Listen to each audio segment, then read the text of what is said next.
Do you guys feel like there are times where you feel like you are performing versus just living? I would say I feel like I always got to be on. Yeah. Because if I'm not on, folks be like, what's wrong with Jessica? Yeah. Bruh, I need a break. I feel like for a while I faked that I was okay. I faked that I was okay with being single, and I was just waiting on the Lord when, in actuality, I was frustrated as hell. Hey, thank God for another day. Hey, I know we could be another way. Hey, pray. Thank God for another day. Hey, I know we could be another way.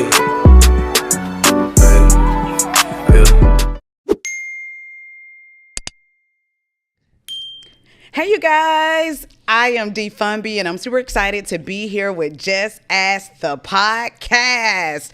I have the phenomenal opportunity to be here with your host and your co-host. This is a safe space where we Influencers can decompress, have fun, and just ask. Oh my goodness. So you guys, I'm excited to be here because this is an impromptu moment for us. But I think though it's a great opportunity and time for the audience to really get an opportunity to know you and give me an opportunity to ask you guys some questions. Oh, okay? my. She's going to be just asking. Yeah, so I'm just my. gonna be just ask, okay? I'm just ask But you know, today. we got to do this before we, the tradition where we was a Desiree. Desiree. Ooh, Desiree. What's up, you gotta do. You gotta Oh my come God. on.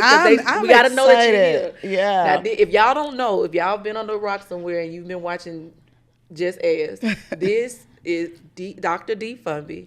She's my spiritual mother. Both of our coach. This is how Desiree and I met. Yes. We met in her community, Push Nation. Yes. So she's the reason why Desiree and Jessica are a thing. Man. And so as I was sitting back here just watching you guys record, it is beautiful and it just melts my heart. And I'm just excited about the collaboration and what you guys have been able to build, and also the friendship that you all have been able to establish. Yeah. So just seeing this and allowing me to be a part and to sit in these seats.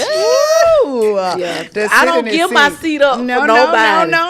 But she got it. Yes, well, thank you for allowing me to sit in your seat on today. Thank you, Desiree, for allowing me to be here. I'm honored. I'm the screaming. one that is very honored. So I'm going to ask you guys just a question, and I want you to just be honest, open, transparent, because this is a safe space. Now, please know, you guys, that they do not know what I'm about to We ask. have no idea. We They sitting don't know over what here. I'm- That's right. We sitting over here like, ooh, jeez, we already Y'all know know this how y'all be deep. feeling. They be like, we got any questions ahead of time, anything Nope. like that? Yeah, no, we just No, here. See where I get it from? y'all just know. trusted me. It is. I just came. Well, actually, I just came up with this idea as I was sitting over here Literally. working and watching y'all. I said, Coach. Okay, and we crazy enough to say okay. And that's how we got here. And so, excuse me if I, don't look but you look bad. best. I look bad. you- baby, Okay, listen. don't matter You what I always- wear, huh? Period, because baby, snatch. Thank you. Snatch. I appreciate that. So I want to go ahead and get started. Yeah. So everybody already kind of know like who you guys are, but what we would like to know is, who are you when the cameras are off? Who are you when the mic is off? Who are you when you don't have a title and you're not trying to fulfill the need of other people? Oh, that's good. That's real good. You want to go first? No, Desiree? just go on there first. I would say that I'm still learning it. I'm still learning because, like I've shared before, that I invested in being the doer. Like I invested in what I thought was productive, and if I wasn't producing anything, I didn't think I had any value. Right? I didn't think that I was important enough to just be. And so lately, Jessica has been at the house. I've been at the house. Like, you can catch me at home. Wow. And I've been learning myself, enjoying myself. We recently went to the pottery class. Yes, that was and nice. I learned something about myself there. It was like, I don't like doing all that talking. Yeah. Like, people think all I want to do is talk. I know. Yeah. Like, just people really think all I want to do is sit here, have conversation. Now, the Holy Spirit in me, like, really ignites some things during certain conversations. It will. But most times, I just want to be quiet. Yeah. And just listen. Yeah, I think that's a good statement for you to make, because having big personalities the way that we have, oftentimes people think that we're entering into a room and our goal is to take over the conversation. Yeah. They feel like we have a takeover spirit. And the truth of the matter is that we rather sit in the back of the room, not have to really say anything. Right. And oftentimes I revert to being an introvert, and I have anxiety that a lot of people don't know about when it comes to entering into a certain space. Yeah. But when you see me, I show up differently because I know that's where my anointing lies. good. My anointing lies in me being an extrovert. I rather sit in who I feel like I'm naturally created to be, and that is as an introvert. That's good. So thank you so much for sharing that. So Desiree, like in your time, like in your space, who are you? I would say at the heart of me, I'm still a creative. You know what I'm saying? So I love, and I'm an only kid, so I actually kind of enjoy being by myself sometimes. You know what I'm saying? And I'm okay with that. I find myself, I love like HGTV. Like I don't watch TV that often, but if I do turn the TV on, it's going to be on something that my mind does not necessarily have to process and think through something, right? So I just love to sit there, watch them paint houses and things. My mom is she sews. So I even sit down and just think about like creatively, like I remember when I was, at one point in time in my life, I don't know how I did this. When I was fresh out of high school, I went into a junior college and I was playing basketball. I was working part-time at Walmart. I was doing hair on the side, still like going to class, and I worked part-time at a beauty supply store. And I just remember walking in there. And this is how I got to know Sue Jen. So I would go in there and I would literally be in there for like 30 minutes, an hour, literally just walking around and looking at all the hair, looking at all the accessories, and my mind is like, oh, you could do this. So I feel like at the heart of who I am, I'm a creative. Yeah. But I love to sit in nature. I love to go outside. I love to sit in the parks. I love music. Okay. And I also love to do community with people that the Lord has connected me with, do community with. Yeah. So I'm a doer at heart as well, and so I've really been trying to sit in a season where the Lord, I think, has me in the space of receiving. Oh, that is so good. You know, and it's hard for someone who loves to give and do and all these things, and so I've been literally having to sit and talk to the Lord a lot more about this current space that I'm in, because it's a little overwhelming. Yeah, it is definitely overwhelming when God is trying to pull something else out of you that you're not naturally just tapping into. Yeah. And it's during those times that God put us in a very uncomfortable situation. So do you guys feel like there are times where you feel like you are performing versus just living in the space and even in the identity that God is giving you? I would say I feel like I always got to be on. Yeah. Because if I'm not on, folks be like, what's wrong with Jessica? Yeah. What's wrong? Why you ain't talking? Why you getting quiet? Bruh, I need a break. Yeah. I'm tired. Same. So I won't even think, because I do embody this part of me. I really feel like that this is who Jessica is. I am, but the safety and the comfort, I need the other side. Like, I need to be quiet. Like, I would prefer that. But I feel like a level of it is performance, because there's a marketable side of everyone, right? Yeah. And I feel like when I'm not that marketable side, I don't use that marketable side to draw, right? I think that the performance is for instance, Desiree song. Okay. I'm going to always do Desiree song. Yes. Because it's marketable. Okay. You know what I'm saying? Like, I'm going to always sing her name. Yeah. And I love singing the song. Yes. You know, like, Everybody yeah, loves everybody loves singing that song. They remember that song better than they remember JessAsk. Yes. Like, it's a thing. remarkable, yeah. So I get that's needed to be able to allow people to be comfortable. Yeah. But as far as like just being on, like, I feel like I am always that person, always having to be on, because when I'm not, people think something's wrong. Yeah. So Desiree, let me ask you, so when do you have an opportunity not to be on? When I'm in my quiet Wait. in my private space. I was just thinking about, as Jessica was talking, and kind of what you said early on, is I know my anointing lies in me interacting with people, right? So what happens is kind of the same. Like, I show up. Most people don't even know that I'm like introverted because of my personality, because I'm fun, and I just like to have a good time. And so if you don't know like the other side of me, kind of the same thing, you would think something's wrong. I remember I had a friend to come stay one time. She was in town and she needed a place to stay. And I was like, oh yeah, girl, absolutely. And so it was so interesting because that was her first time in my personal space. And so after she left, maybe like a week or so later, she sent me a voice message and was like, hey, I don't think it felt like you didn't really want me there because you wasn't really like, engaging. But my thing is like, hey, I for you to actually be in that space, that means I trust you. I said, hey, here's everything, like the refrigerator right here, the bathroom right here, like what you need, like, and I'm going to be right here in my space. But there's still moments that we interacted and things like that. But because I wasn't who she is normally used to me seeing outside, she thought that something was wrong. And nothing was wrong. Baby, I just don't want to talk. Yes. What's so ironic is that when Jessica and we were doing the pottery class, and we were just embracing the moment of what we were doing, and we were not talking to each other. And in my mind, I was thinking like, wow, do I need to engage her to let her know that I appreciate being here? Do I need to make her feel differently versus just embracing the moment? And then afterwards, we both talked about it. That's and we really enjoyed just having the company of each other, but being able to be in each other's presence without having to say anything. And to me, that's showing me that you honor the presence of the person, but it's also safe to sit quietly in someone's presence. Because this leads me to my next question.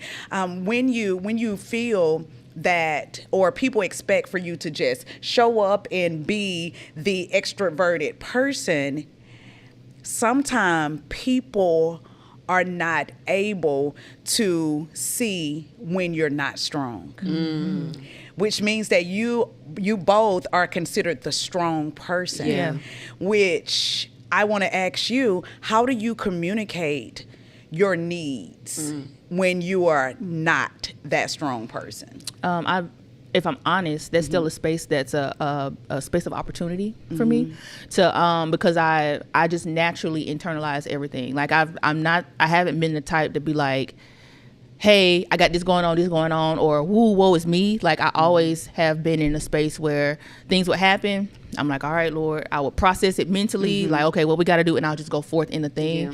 But now I'm in a season where the Lord is really stretching me to just open up, like specifically with the safe people that He's put in my space. And so I just have to trust that the people that I know that are around me are safe enough and have the capacity to handle that. Because we sometimes, as the strong person, you may feel like what you're holding and dealing with is too much for people. You know what I'm saying? So I have to trust that, hey, I can say, hey, like even like heading to recording, I had texted Jess, I said, hey, we gonna start at this time, because I had literally woke up and I just didn't have it. You know what I'm saying? And so I'm grateful that it wasn't like a whole back and forth kind of thing. It was just honestly like in that moment, I just didn't. When I woke up, I was like, dang, Lord, this is a lot. I just don't have it to get up right now. Can I just have an extra minute? So when we got here, she gave me a hug, because I know that she may not have known what was going on, but she probably sensed it, right? And then so, I was here. Yes. And isn't that something like for crazy. Real though? Like, and then I was here. No, like for real. Yes. Like and when then you say how the Lord just led me to be able to speak to a space that I didn't know needed to be filled. Like me being here, they have no idea. Like this is such a prophetic. It's a setup. It is such a setup from God. But I love God like moments like this because He see what you're doing and He's willing to take care of you in the midst of it. And it reminds me like of the prophet Elijah when he went through that moment of depression, that God, watch this y'all, God did not rush him out of depression. Come on, that's good. I feel the Holy Ghost on that. Come on. Yeah, God did not rush him out of depression.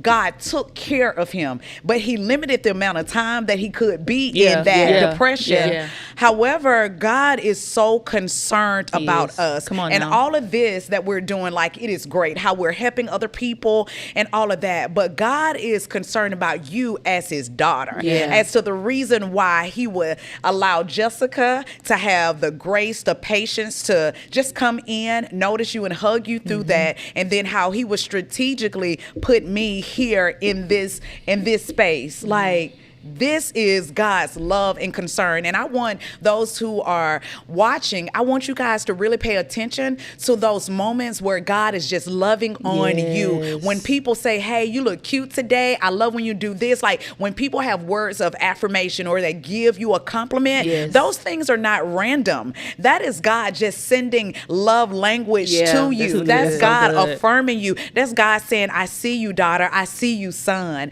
And so like, I don't want you to miss like this God moment. So good. Yeah. Listen, Do you I'm want to right on share time. like where were you mentally before we got here today? Because it's like you've been traveling, like you've been moving a lot. You serve on a high level, right? Yeah. Just serve this space. You serve your church, which is thriving. You know what I'm saying? Then you just you're hired on as so many different things. Wear many hats. Many hats. And so, like, was it a place of where it's like, God, something's going to have to give? Or, like, was you just like, I need a break? Yeah. I think it was more so, I love when the Lord begins to give language.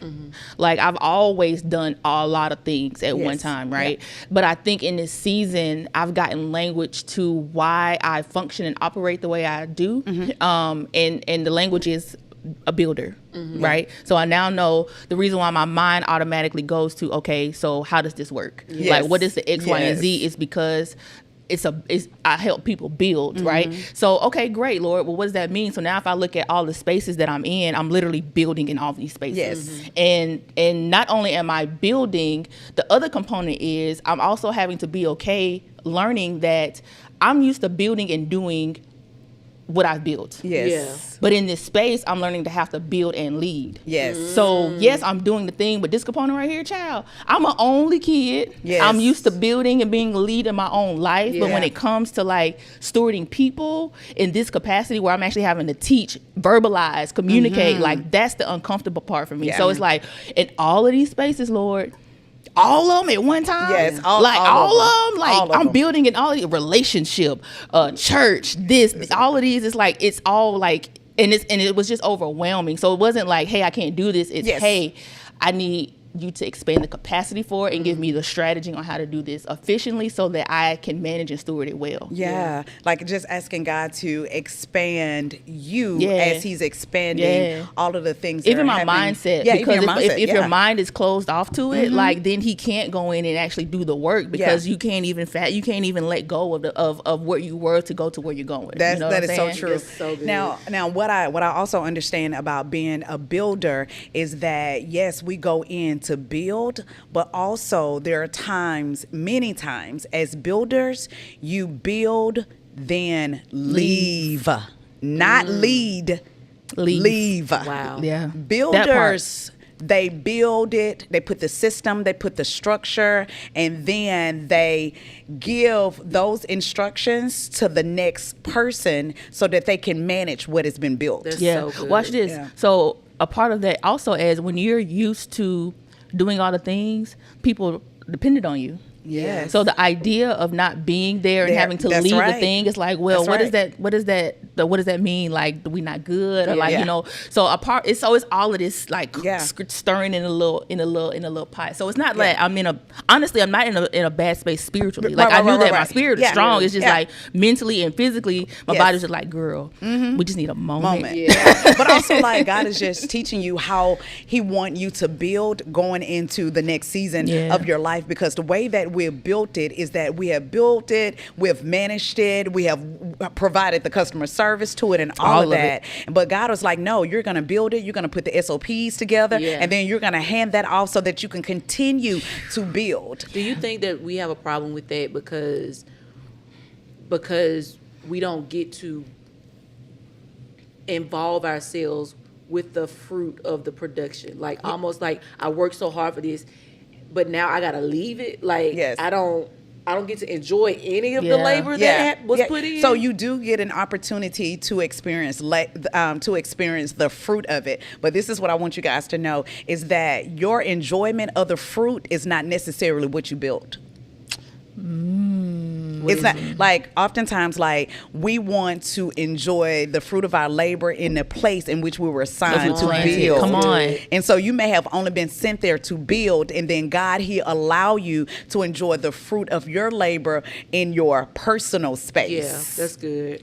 He may have increased you in other areas and you enjoying all of this over here. That's so like so instead of looking at the place in which you're building, and you have to be really mindful of that, because sometimes you can feel left out when you're a builder. You can feel as if you're, not a part. You can feel as if you have done all of the work and then nobody, appreciating or seeing all that you have put into it. But as a builder, you have to have a different mindset. Yeah, you have to know that you have been called and assigned to build this, and then your fruit and your enjoyment is in another place. That's so good. Yeah. So it's learning how to separate That's good. the two. That's so good. So during y'all building process, whether it's building this podcast, building in your personal life, is there a area in which you have failed that you haven't been as open and transparent about that you would like to share today? In building? In building. And it can be just building like with like you personally. Oh. Is there an area? She's like, Like, like in what area do you feel that, like you have failed at to God? Because here's the thing, it can look like a huge success for everybody, like in the eyes of everybody else, but like to God, like, God, you know what? I failed here. I didn't do like what I was supposed to. I didn't handle it the way that I'm supposed to. Like, I want to talk a little bit about your failures and how you have handled that, and like what the rebound of it looks like.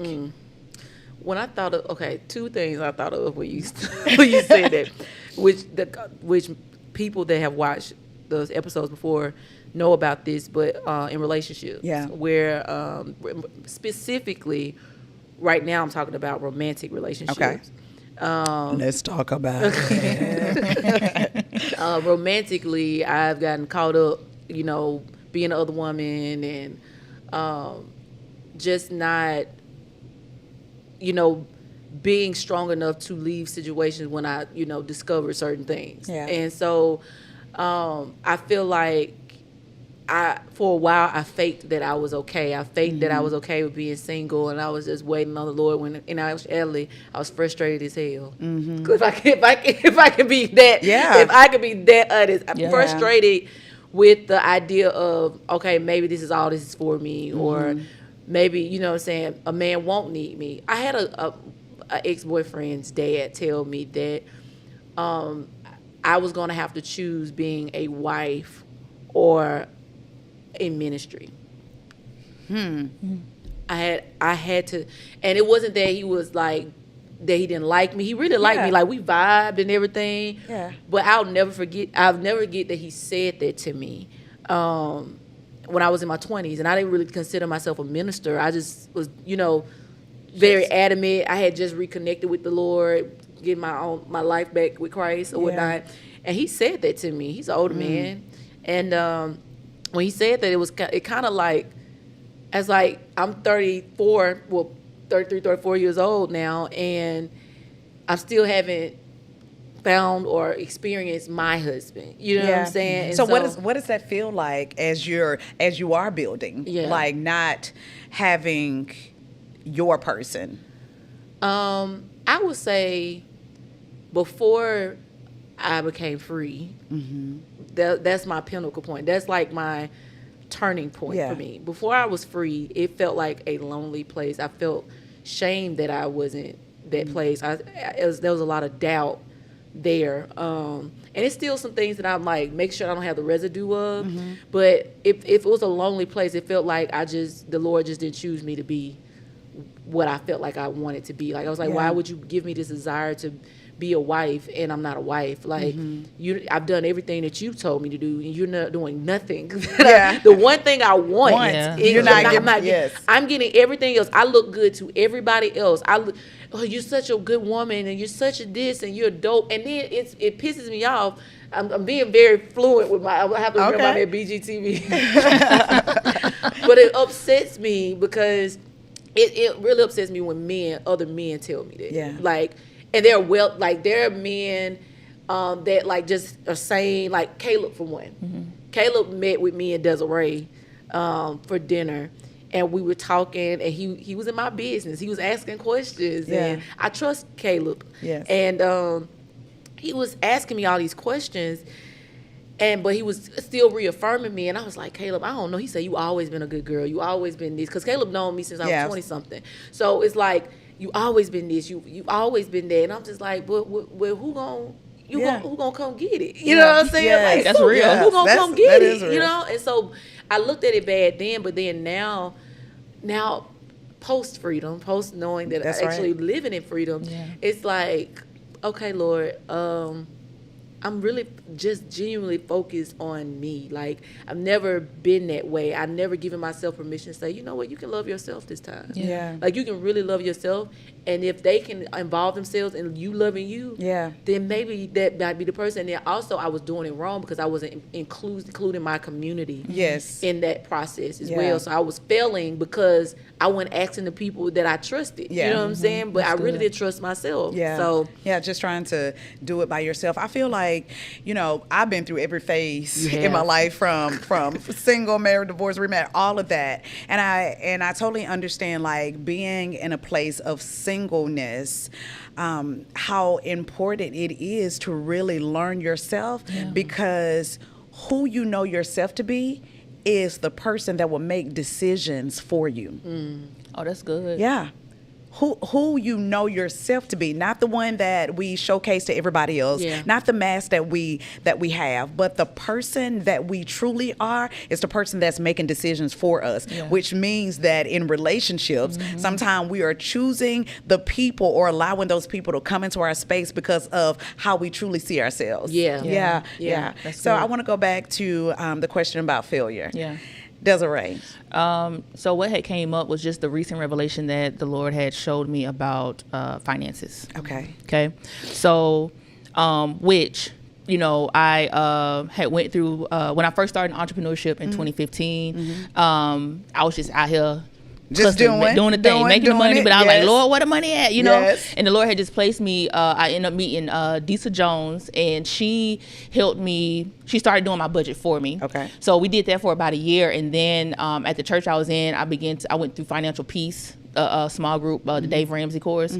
Went through that, and then I began to co-lead that. So I began to get some knowledge and understanding about like finances, and I was making money, baby, and I was like saving and paying things off, and then so I get to this point where I felt like I gave God a yes, and the yes didn't look like what I thought the yes was gonna look like, right? So I felt like, Lord, I was doing better on the other side. On the other side. On the other side over here, I was doing better.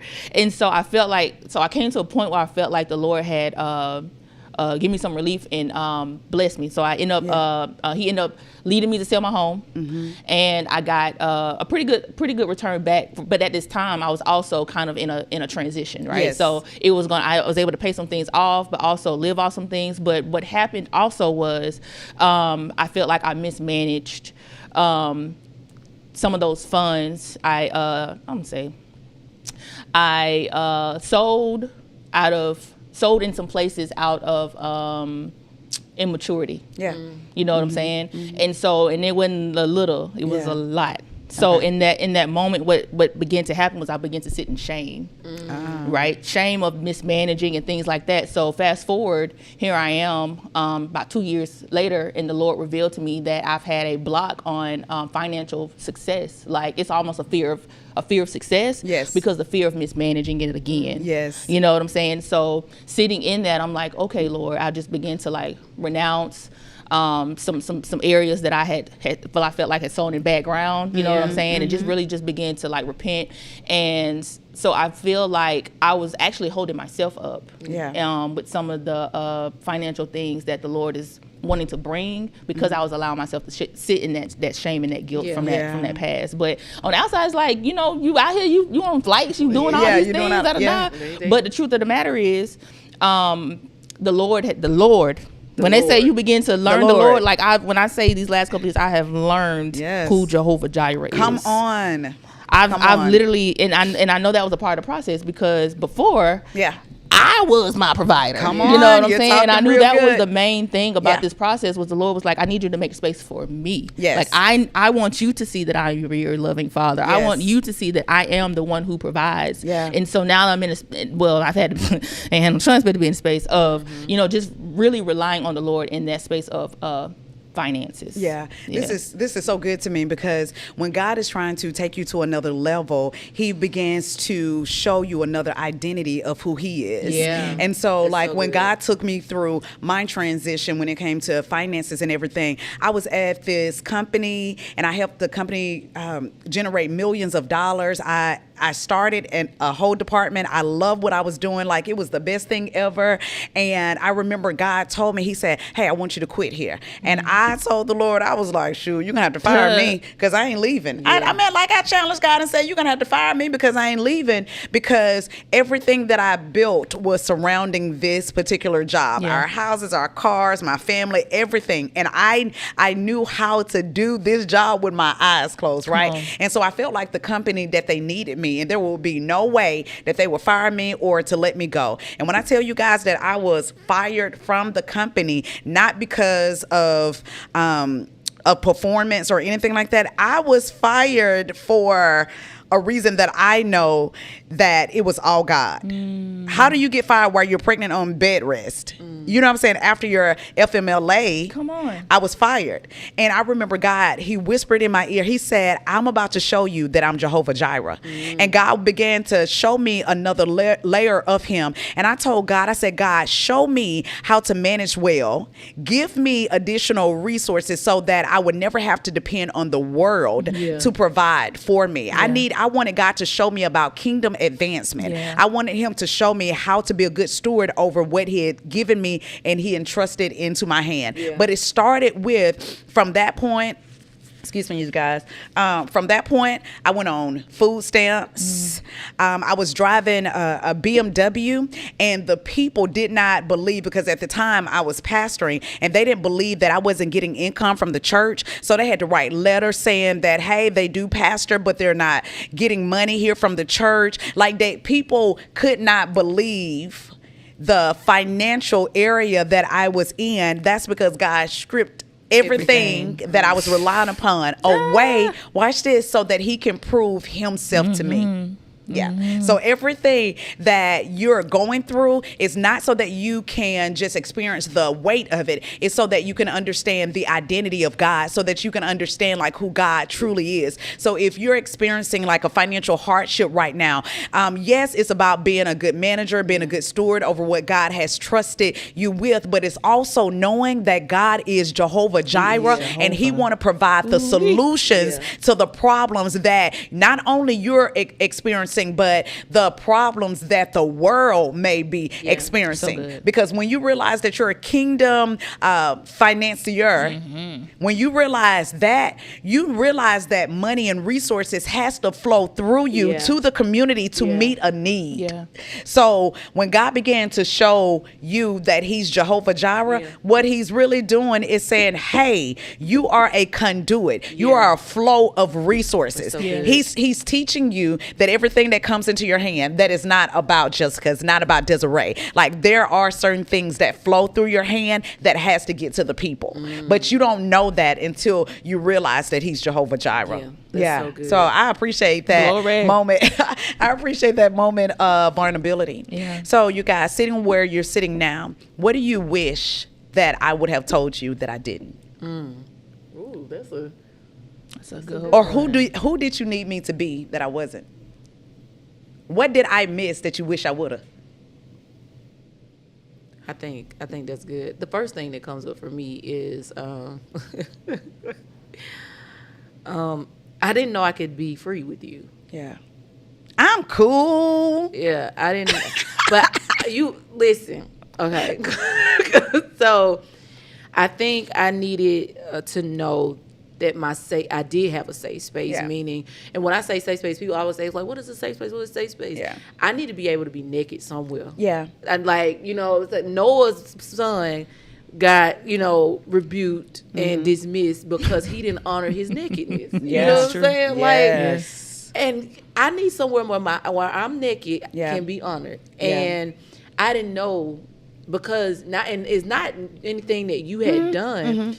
It was what I had experienced before and what it felt like mainly because I wanted to be I operated in perfectionism. But I wish I would have known on my end that that's where I could be free, because I think there's a lot of things that I could have avoided. Yeah. I know I go back to relationships, but relationally, because that has been the biggest heartburn I've dealt with. Yeah. I didn't deal with finances. I've gotten over the finances. I've dealt with that. Yes. Maneuvering through those seasons. Yes. I'd be mad, but I get through them. I know at the end of the day, I'm like, okay, this can be fixed. My credit can be fixed. But relationships, I'm not confident about fixing those, or I'm not confident in those. So I think that I wish I would have taken advantage of what everybody else has been taking advantage, because I was like, how did they see her differently than I see her, and how they just, and now you do. Let's go ahead and make this plain. Make it plain. Like, you do expect more out of me, and I feel that. Yes. I get all of that. Yes, yes. I be like, the woman of God, she ain't letting loose. She on that neck, baby. Yeah. But as far as like being a woman of God, going after the things I need to go after, like, I've seen all of that. I just needed to know that, like, this past season has shown me that I can be and continue to develop in a safe space and still be the woman Jessica. I think that's the language I'm looking for. Being the woman Jessica and not minister Jessica or not even daughter Jessica. Yeah. Like, the woman Jessica. I can be that with woman D. Yeah. I love that. And like, what I'm realizing for me as a leader, that there's layers to this. Like, sometime, like when you're building relationships with people, the first thing that you're trying to determine, God, what is it that you need out of me that this person need in this season? And so that's why relationships go through seasons. They go through changes. And I find a lot of times, like when it comes to relationships, that we are expecting the person to be the same way that they were when they first came into your life. No, as they grow and the relationship evolve, then there's another layer that I can expose to you that we can have, like, we can, now we can go behind this door. Oh, now she's ready for this because I've seen that she's trained, she developed, she has a ear to listen, she has a heart, that is not hardened towards the correction. So there's a part of me as a leader that I just can't just throw just out there when we come into a relationship. You get what I'm saying? And then those boundaries, they needed to be established initially. They needed to be established the way that they were, so that you can get to the place where you are right now. And I look at it like my baby Aubrey, like my girls. Like, when she was born, she was a baby. She needed me like this. There was things that I would have never exposed to my baby because she was a baby. And then, like, when she became a toddler, there was things that she no longer did when she was a baby. Now that she's a toddler, I'm seeing that she's advancing, she's operating like this, she's doing that. And then as she becomes a teenager, just go through her phases, I'm seeing that the things that she used to do, she don't do anymore. Things are changing in her. I'm seeing her grow and mature. I'm seeing her use language, showing me that she's getting it. And that's how I look at our relationship. Like, it just went through different phases. And now, like I tell Aubrey, you will be an adult much longer than you are a child. Yeah. Which means that for our relationship, that we get to enjoy the adulthood much longer than the direction, the discipline, the chastisement of those years. Yeah. That's good. That's a good analogy. That's really good. Thank you very much. I think kind of similar to what Jessica said is one thing that what I appreciate about the Lord is the spaces, the specifically the women that He has connected me to. I get to see them. I'm honored that I've gotten to see them in their private lives as well as like out there in public, and they're 100% authentically the same. And I think He needed to show me that because I am different, and it's okay for me to be who I am in all spaces. But I think what I didn't take advantage of, or I've done a disservice to, is because I'm so used to doing and being doing in these spaces, not allowing you to see me, right, as a person. So I think earlier this year, I think I had came to the link, and this is after I had went on a trip, and you asked me a question. I know exactly the question. You had asked me a question. And I said, "Who are you right now?" Yes, you did. Right? Yeah. And you said, "Oh, I'm just Dee."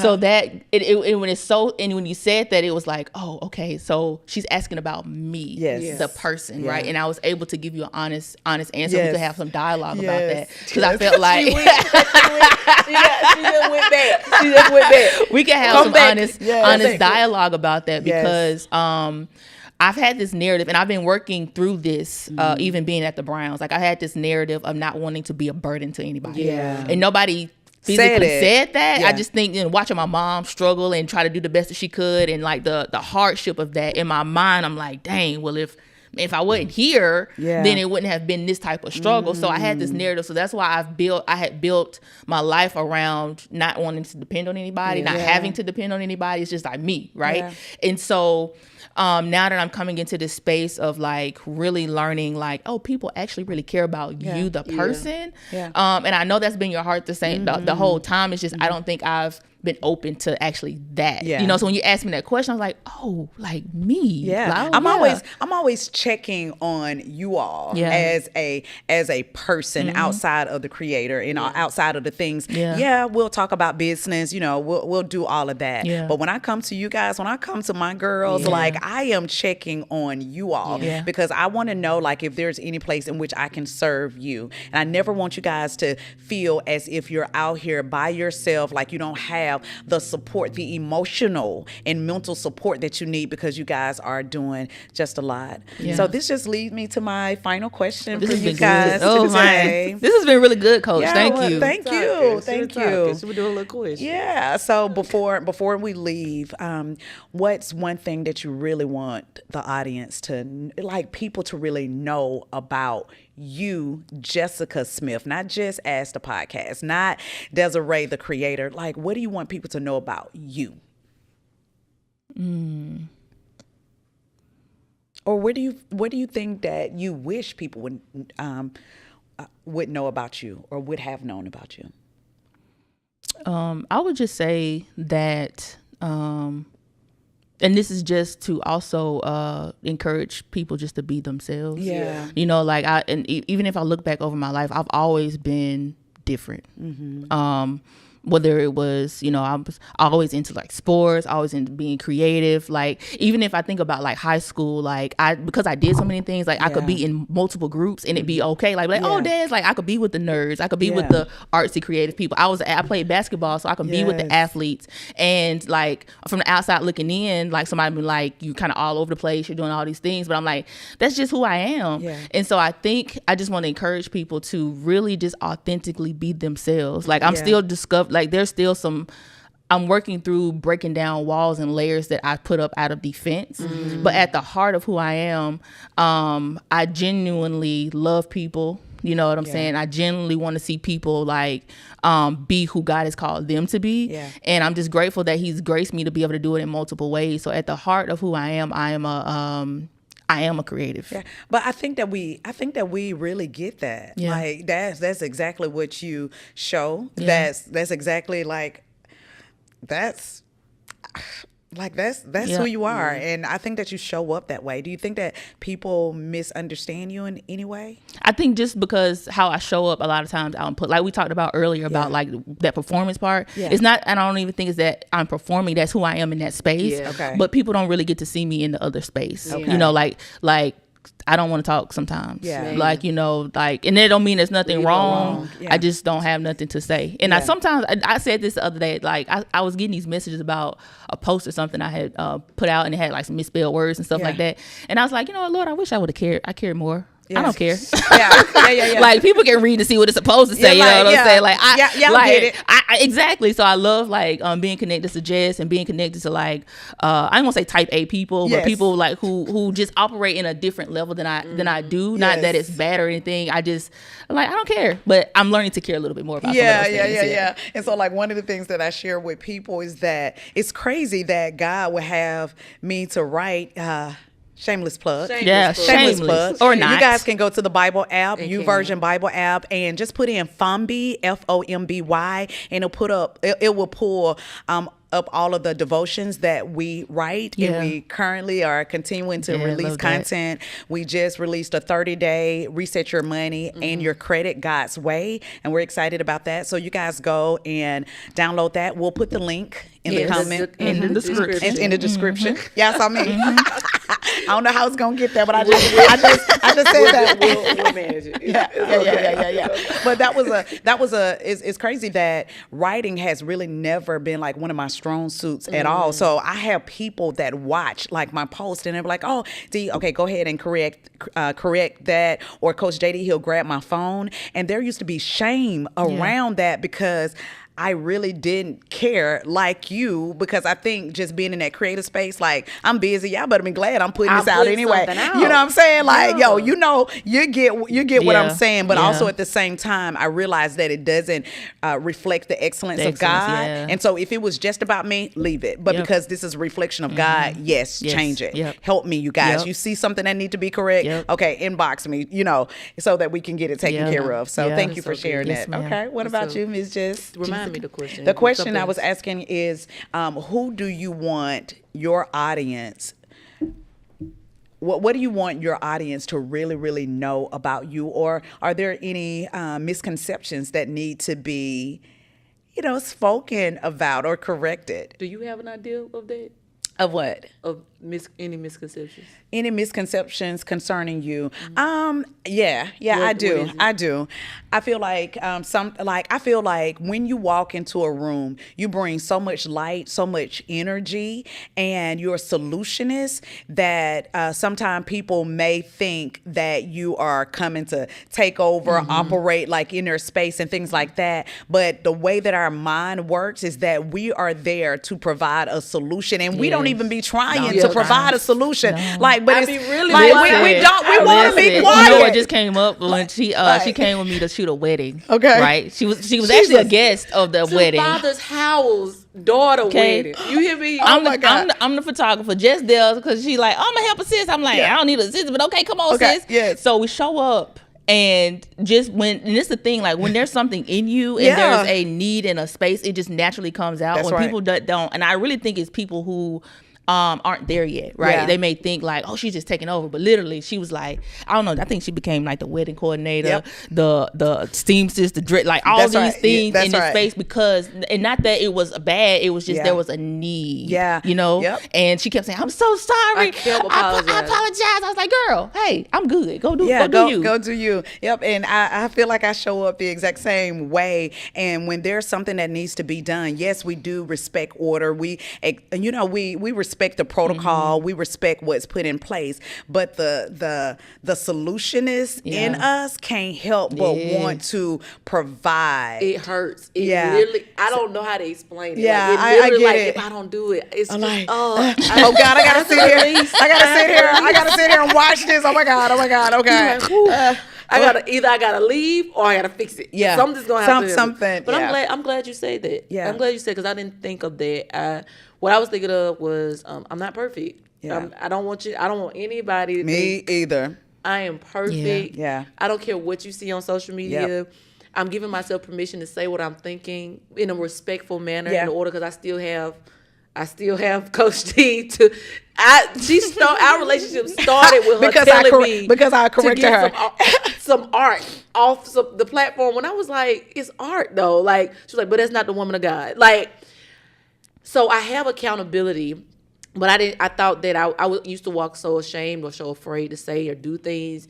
But I'm really just Jessica. Like I just enjoyed being what I need to be when I need to be it.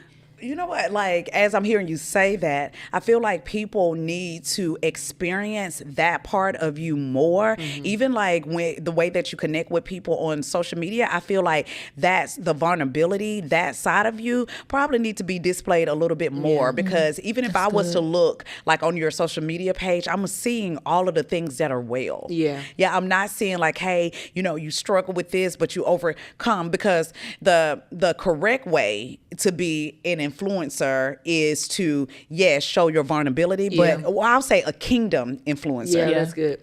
The right way to be a kingdom influencer is okay to talk about the problems and the vulnerability, but also how that has been worked out. And I think that oftentimes we see the workout, but we don't see that there was an initial problem for you to get here. And I would like to see more of the vulnerability, and I feel like that would be a great way that you both grow your influence and the impact. Because I feel like God will give the influence when we work on the impact. And so, like, as we're going into this new season of our life, thinking about, God, how can I make more of a kingdom impact? And the scripture that comes to mind to me is that we win them by the words of our testimony. And a testimony starts with the problem and it ends with God. Ends with God.